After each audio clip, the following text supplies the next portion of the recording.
Pemirsa, Partai Gerindra mengungkap peluang ketua umumnya Prabowo Subianto maju ke Pilpres 2024 dengan dukungan PDI Perjuangan. Mungkinkah akan muncul koalisi Prabowo Puan di Pilpres mendatang?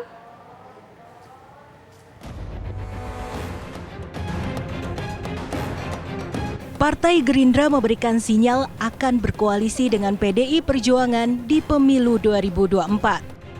Pada 27 Mei kemarin, Sekretaris Jenderal Gerindra Ahmad Muzani mengatakan bisa saja partainya berkoalisi dengan PDIP pada Pilpres 2024. Menurut Muzani, koalisi ini mungkin terjadi lantaran hubungan baik antara Ketua Umum Partai Gerindra Prabowo Subianto dan Ketua Umum PDIP Megawati Soekarnoputri. Kendati demikian, Muzani mengakui bahwa saat ini belum ada pembicaraan resmi mengenai koalisi Gerindra PDIP di Pilpres mendatang. Megawati dan Prabowo pernah berjuang bersama di Pilpres 2009. Kala itu PDI Perjuangan dan Gerindra yang berada di barisan oposisi berkoalisi untuk menghadapi pasangan SBY Budiono serta JK Wiranto. Pasangan yang lebih dikenal dengan sebutan Mega Pro ini mengakhiri Pilpres 2009 dengan perolehan 26,79%. Masih unggul dari JK Wiranto yang mendapatkan 12,41%. Namun, mereka harus mengakui kemenangan telak SBY JK dengan 60,80% suara. Lantas, akankah duet Prabowo Puan terwujud di 2024? Tim TV One mengabarkan. Pemirsa, wacana koalisi antara Gerindra dan PDI Perjuangan di Pilpres 2024 sekaligus memasangkan Ketua Umum Gerindra Prabowo Subianto dengan calon dari Partai Pimpinan Megawati Soekarnoputri kini mulai menghangat. Akankah koalisi Gerindra dan PDI Perjuangan kembali terjalin seperti Pilpres 2009? Sudah bergabung bersama kami Sekjen PDI Perjuangan Hasto Kristianto. Selamat petang Mas Hasto. Selamat petang, Tira dan Tisa, apa kabar? Baik, sehat Mas Hasto. Mas Hasto, selama ini kan hubungan PDI Perjuangan dengan Gerindra dinilai mesra, bisa dikatakan mesra banget gitu ya. Dan diprediksi akan berlanjut ke hubungan politik di Pilpres 2024. Benar? Ya, prediksi boleh-boleh saja. Yang jelas, PDI Perjuangan sebagai partai utama pengusung pemerintahan Pak Jokowi, Haji Maruf Amin, tentu saja membangun hubungan baik itu dengan Partai Gerindra, dengan Partai Golkar, PKB, P3, bahkan Partai Amanat Nasional. Kami juga membangun hubungan baik. Dengan PKS pun kami melakukan dialog. Meskipun tadi saya katakan di dalam diskusi siang tadi bahwa untuk membangun koalisi dalam rangka Pilpres 2024 ke depan harus disertai dengan aspek-aspek kesamaan ideologis, platform perjuangan partai, kultur organisasi partai, dan juga memperluas basis massa untuk memastikan kemenangan Pilpres yang akan datang. Jadi kami lebih mengedepankan bagaimana koalisi itu nantinya dibangun dan baru kita berbicara tentang calon. Tapi proses untuk menyiapkan pemimpin terus kami lakukan. Dan kalau kami berdialog dengan Partai Gerindra, Partai Golkar misalnya, memang aspek-aspek konsolidasi demokrasi, membangun agenda utama untuk menyelesaikan masalah pandemi COVID itu jauh lebih kami kedepankan daripada berbicara 2024. Oke, jauh dikedepankan untuk berbicara soal persoalan sekarang. Tetapi ini 2024 juga tidak bisa kita abaikan begitu saja nih Mas Hasto. Kalau kita ketahui bahwa kalau kita lihat mungkin PDIP dengan Gerindra ini punya aspek ideologis sendiri. Apakah mungkin dari aspek-aspek itu ada banyak kecocokan Mas Hasto? Kalau dalam perspektif ideologis historis kita lihat misalnya 1912 Muhammadiyah kan didirikan. Di situ Partai Amanat Nasional punya afiliasi dengan kader-kader dari Muhammadiyah. 1926 berdiri Nahdlatul Ulama. Di situ ada P3, ada PKB. Kemudian 1927 berdiri Partai Nasional Indonesia.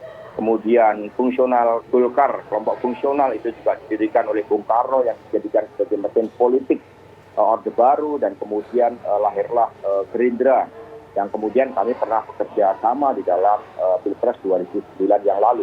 Nah, dengan demikian, dengan melihat rekam jejak sejarah tersebut, berbagai bentuk opsi kerjasama memang dimungkinkan.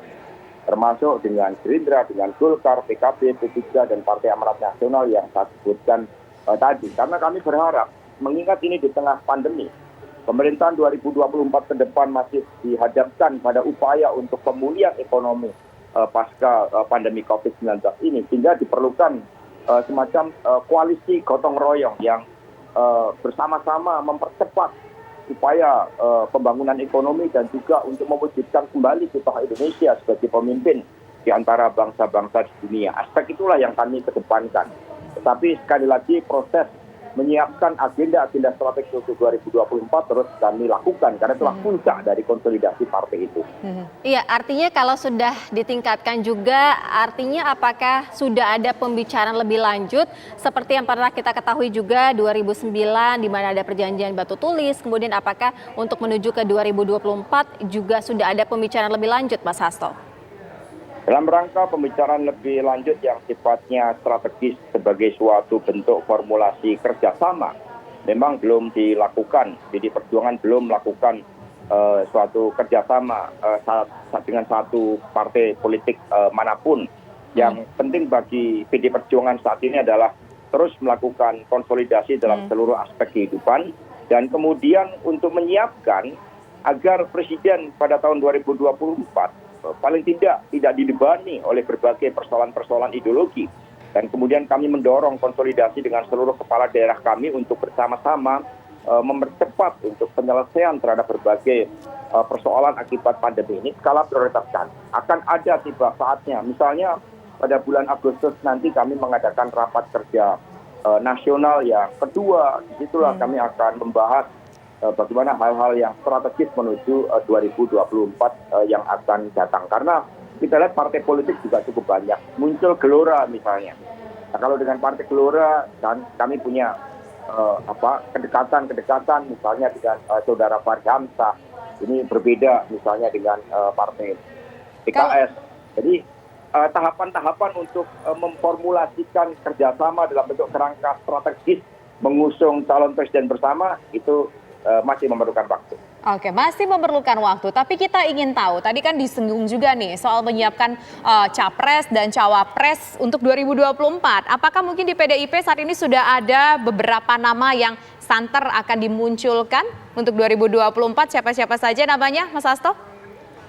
PD Perjuangan kan punya pengalaman cukup banyak di dalam menyiapkan pemimpin. Bahkan sekolah partai dalam rangka menyiapkan kepala daerah sudah dilakukan dengan baik. Pemilu 2014 yang lalu telah membawa suatu tradisi baru bagaimana sosok pemimpin yang muncul dari bawah yaitu Presiden Jokowi. Nah, tentu saja mekanisme kepartian kami memberikan hak prerogatif kepada Ibu Megawati Soekarno Putri untuk memikirkan yang terbaik dengan pertimbangan bagi kepentingan bangsa dan negara, kepentingan lebih dari 270 juta rakyat Indonesia. Terhadap sosok pemimpin yang mampu memikul tanggung jawab bagi masa depan Indonesia sehingga kita cepatnya nanti tinggal landas. Karena masalahnya akan makin kompleks.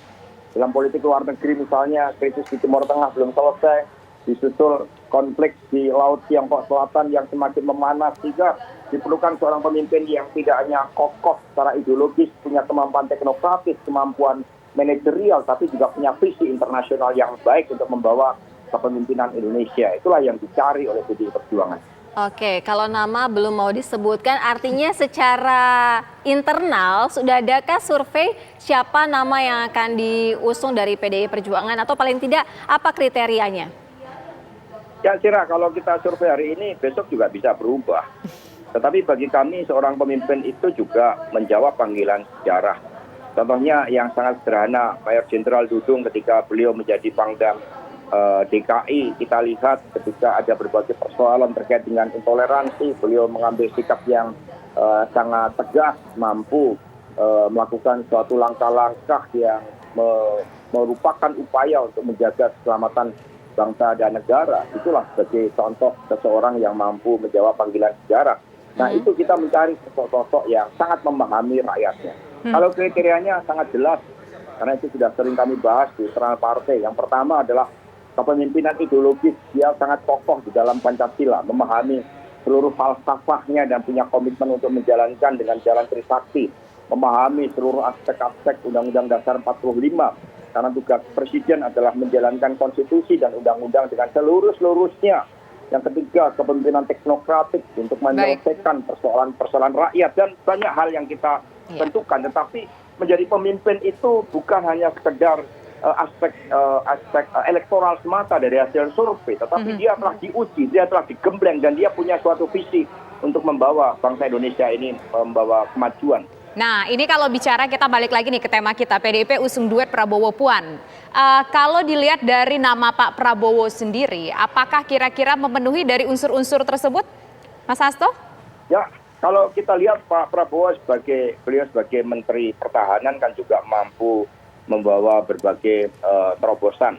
Ya, sekali lagi kalau hubungan pribadi antara Pak Prabowo dengan Ibu Mega tidak ada persoalan, bahkan tanggal 6 Juni nanti Kementerian Pertahanan juga akan meresmikan patung Bung Karno, tidak ada persoalan. Tetapi sekali lagi untuk Pilpres, mengingat ini merupakan tanggung jawab bagi 270 juta lebih rakyat Indonesia, kami Kongres telah memberikan kewenangan sepenuhnya kepada Ibu Megawati Soekarno Putri. Tugas kami mempersiapkan konsolidasi seluruh shareholder partai ini, seluruh elemen kepartaian, sehingga ketika keputusan ini diambil dengan koalisi dengan partai yang secara ideologis dan basis rakyat serta basis elektoral memungkinkan untuk memenangkan pemilu, maka kami akan siap dengan perintah itu. Ya, Mas Hasto, dalam Pilpres ini kan duet parpol ini sangat dinamis. Artinya selain dari Gerindra sendiri, ada tidak yang kira-kira bisa juga PDI Perjuangan akan berkoalisi?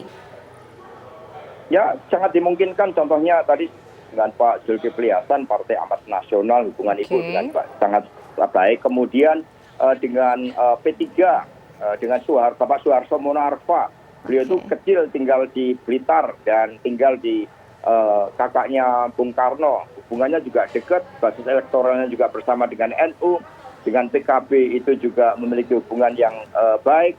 Kemudian dengan Pak Erlangga Hartarto kita juga intens melakukan komunikasi.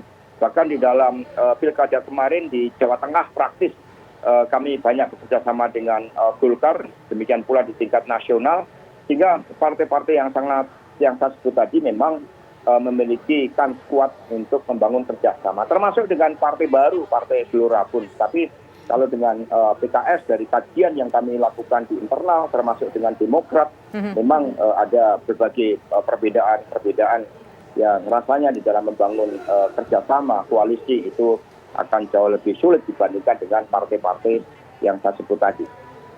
Kalau seandainya dua partai yang dirasa sekarang berseberangan, ada perbedaan, tiba-tiba merapat. Kita kan tahu politik dinamis, masih ada waktu untuk menuju 2024. Jika kedua partai ingin merapat ke PDIP, ingin berkoalisi, bekerja sama, bagaimana peluang dan potensinya, Mas Hasto? Perbedaan ideologis bukan berarti tidak ada dialog. Kami berbeda dengan Demokrat, ya, tetapi dialog tetap dilakukan karena kami sadar bahwa Indonesia ini dibangun dengan semangat gotong royong, tetapi untuk membangun suatu koalisi itu harus ada kesamaan ideologis, platform, basis massa, dan juga aspek-aspek kesejarahan itu sangat penting. Kalau dialog, ya kami selalu terbuka untuk melakukan dialog, tetapi untuk membangun sebuah kerjasama strategis dalam mengusung calon presiden, rasanya dari calon-calon yang sudah mereka gadang itu berbeda dengan PD Perjuangan. Meskipun politik itu sangat dinamis, tapi dalam politik yang sangat dinamis itu kami kokoh dalam prinsip. Iya, Mas Hasto, kalau misalkan dari PDI Perjuangan sendiri ada nama-nama seperti Mbak Puan, kemudian Mas Ganjar, artinya posisi-posisi dari PDI Perjuangan ini akan ditempatkan sebagai capres mutlak begitu, tidak mungkin sebagai cawapres, atau seperti apa?